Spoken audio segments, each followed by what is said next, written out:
নমস্কার বন্ধুরা, কেমন আছো তোমরা? জয়ী সংসারে তোমাদের স্বাগতম। আমি ভালো আছি, আশা করি তোমরাও ভালো আছো। কালকে বৃষ্টি হয়েছে, ওয়েদারটাও বেশ ঠান্ডা ঠান্ডা ছিল। এখন মেয়ে স্কুলে যাবে, মেয়েকে রেডি করলাম, করে এখন একটু চা নিয়ে বসেছি। এখনও রান্না বাকি আছে, এবার রান্না করব। তারপর অভি অফিস যাবে। মেয়ের স্কুল আর অভির অফিস এই দুটো টাইম হয়ে গেলে আমরা অনেকটা ফ্রি হয়ে যাই। তো সকাল সকাল একটু চা না খেলে হয় না, তাই কাজের ফাঁকে একটু চা নিয়ে বসেছি আর তোমাদের সাথে একটু কথাও বলে নিচ্ছি।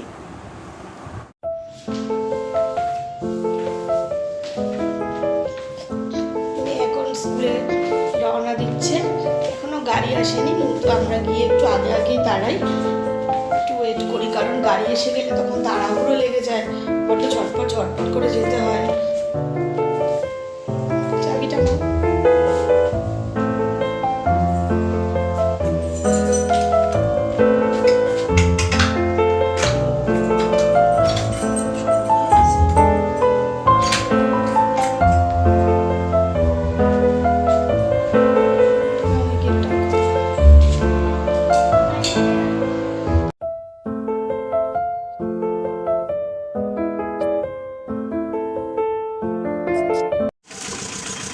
বাই।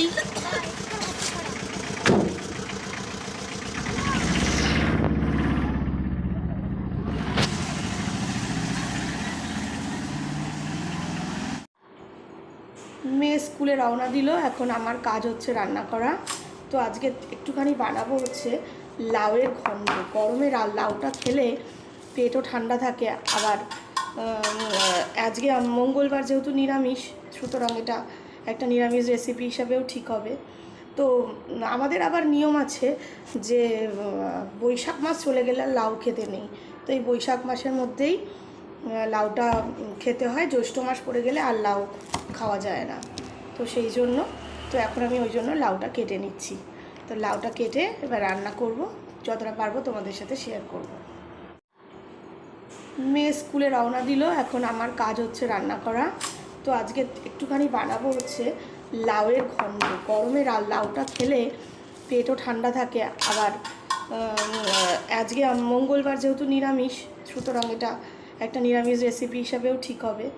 তো আমাদের আবার নিয়ম আছে যে বৈশাখ মাস চলে গেলে লাউ খেতে নেই। তো এই বৈশাখ মাসের মধ্যেই লাউটা খেতে হয়, জ্যৈষ্ঠ মাস পড়ে গেলে আর লাউ খাওয়া যায় না। তো সেই জন্য তো এখন আমি ওই জন্য লাউটা কেটে নিচ্ছি। তো লাউটা কেটে এবার রান্না করব, যতটা পারবো তোমাদের সাথে শেয়ার করব।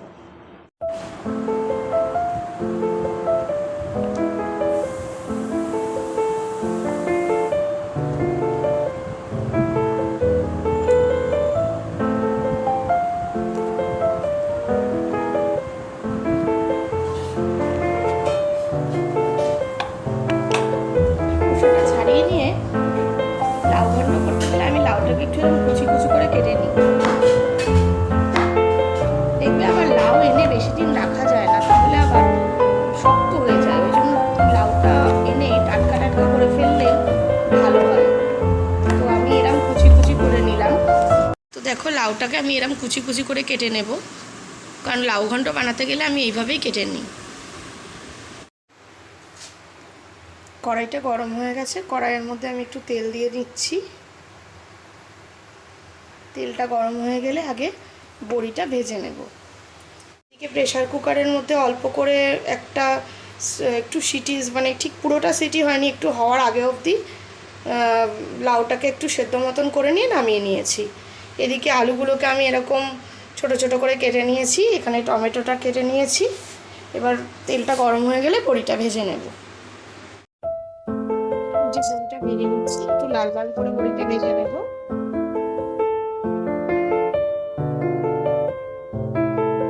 বড়িটা ভাজা হয়ে গেছে, বড়িটা কড়াই থেকে তুলে নিয়েছি। এবার আমি দেব হচ্ছে একটু পাঁচফোড়ন দিয়ে নেব।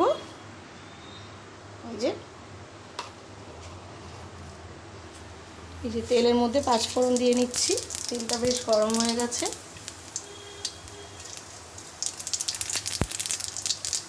পাঁচফোড়ন দেওয়ার পরে দুটো তেজপাতা আর শুকনো লঙ্কা দিয়ে দিলাম।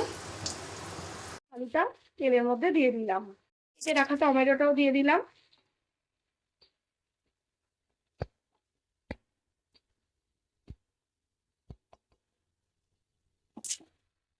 ঢেলে নিয়েছি জলটা ঝরিয়ে নেওয়ার জন্য। এদিকে আলুটাও যেহেতু নুন দিয়ে ঢাকা দেওয়া ছিল, সুতরাং আলুটাও নরম হয়ে গেছে। এখন এর মধ্যে দিয়ে দেবো হলুদ গুঁড়ো, ড্রাই স্পাইসেস গুলো সব দিয়ে দেবো যেগুলো নর্মালি দেওয়া হয়।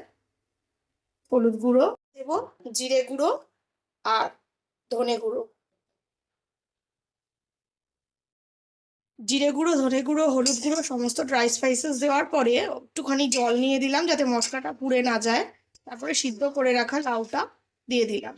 এবার একটু ভালো করে নাড়াচাড়া করে নেব, করে নিয়ে আবার ঢাকা দিয়ে দেবো যাতে ঘামে ঘামে তরকারিটা একটু বেশ মজে আসে।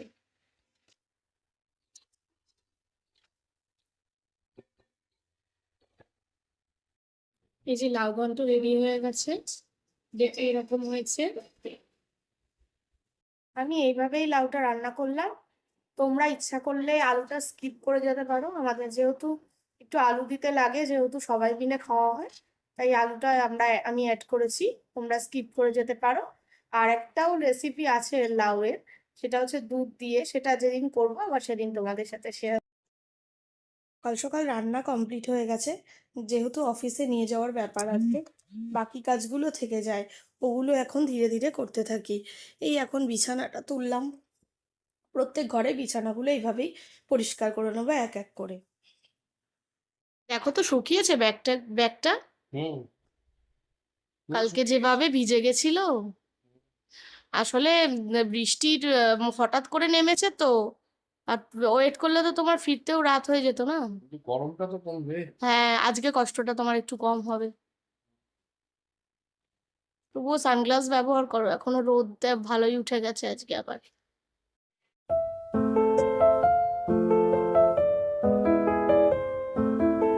ট্রাক্টরে এসে শুকিয়ে গেছে, তাহলে অন্য করতে পারতে। নাও ছাতাটা ক্যারি করো, আজকেও বৃষ্টি হলে ভালো করে।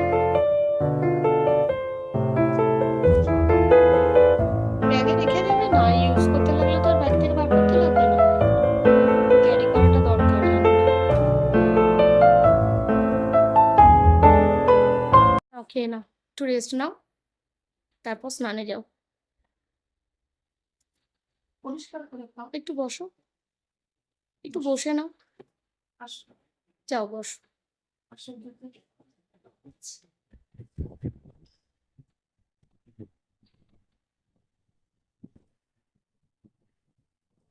স্কুল থেকে এলো, ওকে নিয়ে এলাম, তারপরে ওকে ফ্রেশ ভাবে জামা কাপড় চেঞ্জ করালাম, পরিয়ে এখন একটু জামা কাপড় গুলো ভাঁজ করে নিচ্ছি। এই কাজটা বাকি ছিল। বিছানা তোলা হয়ে গেছে, তোমাদের সাথে শেয়ার করলাম, বিছানা তুলতে তুলতে কথা বললাম। এখন এগুলো ভাঁজ করে নিলে কাজ কমপ্লিট হবে।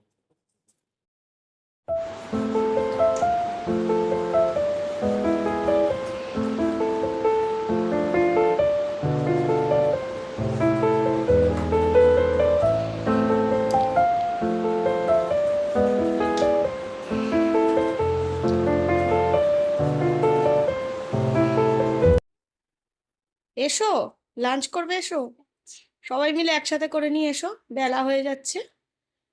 চল মাম্মাম, খেয়ে নিয়ে তাড়াতাড়ি পড়তে বসে পড়বে, হ্যাঁ?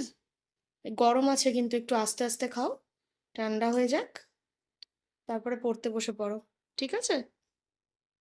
হুম। তোমাদের সাথে অনেকক্ষণ পরে আবার দেখা হলো, সেই দুপুরের পরে। এখন একটু চা খাচ্ছি, আমি আর মা। বাবার চাটা বাবাকে দিয়ে দিলাম, তারপরে মেয়েকে পড়িয়ে নিয়ে রাত্রে রান্না করব। তো এখন চাটা খেয়ে নিই। মা এসো,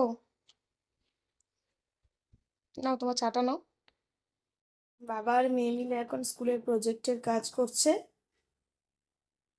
রবীন্দ্র জয়ন্তী আছে কালকে, রবীন্দ্রনাথের ফটো লাগিয়ে তার উপরে আঁকছে, কলকা করছে। কালার করবে তো গো? হুম। এই পাতাগুলো হুম আর এই ফুলগুলো হুম সোনাকে বলবো যে ডিজাইন করতে, হুম হুম ঠিক আছে? হুম। পরে আমি কালারটা আবার করবো। কলকাটা ভালো হয়েছে গো, হুম। ভাল লাগছে।